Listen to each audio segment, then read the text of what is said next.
ભાજપના ઈશારે અમારા નેતાનો પ્રચાર નો આલે હો. ના ના તો ભાજપને આવી અમારા સભાથી બીક લાગતી હોય ને ગોપાલભાઈથી તો આવા ચૂંટણી લડવા આવે હાલો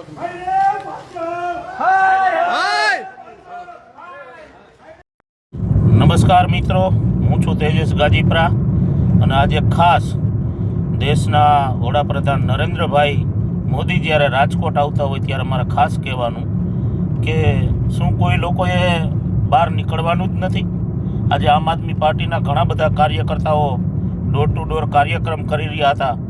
એ સમયે પોલીસ દ્વારા એને ડિટેન કરી અને પોલીસ સ્ટેશને લઈ જવામાં આવ્યા છે. આ વિપક્ષને તોડવાની નીતિ અને તમને કોઈ સવાલ પૂછે એ પહેલાં જ એને પોલીસ સ્ટેશન ભેગા કરી દેવાના, આ તમે કઈ પ્રકારની રાજનીતિ કરી રહ્યા છો? આ દેશની અંદર ઘણી બધી એવી સમસ્યાઓ છે.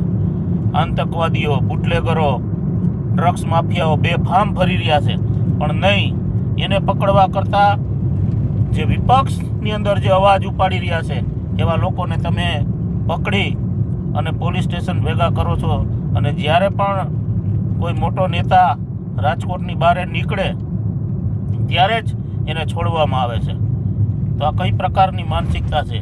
શું આમ આદમી પાર્ટીના કાર્યકર્તાઓ આતંકવાદી છે કે એને તમે પકડી અને પૂરી દો છો?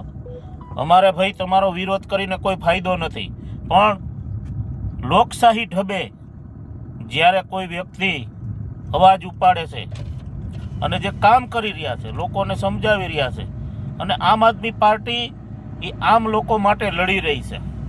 તમારી જેમ તાઇફાઓ કરવામાં અમે માનતા નથી, એટલે અમે સામાન્ય લોકોના ઘર ઘર સુધી પહોંચશું અને એ કામ અમારું અવિરત ચાલુ રાખશી. એટલે મારે ખાસ જે તમે પોલીસ સાથે ઘર્ષણ કરાવવાનું કામ કરી રહ્યા છો તે ખરેખર બિન વ્યાજબી છે. અને મારી બે હાથ જોડીને આપને વિનંતી છે કે આપ જ્યારે આવો કોઈ વાંધો નથી, વેલકમ છે. અને અમે તો એવું કહી છીએ કે ભ્રષ્ટાચારી અને ખાડાનગરી રાજકોટમાં આપનું સ્વાગત છે.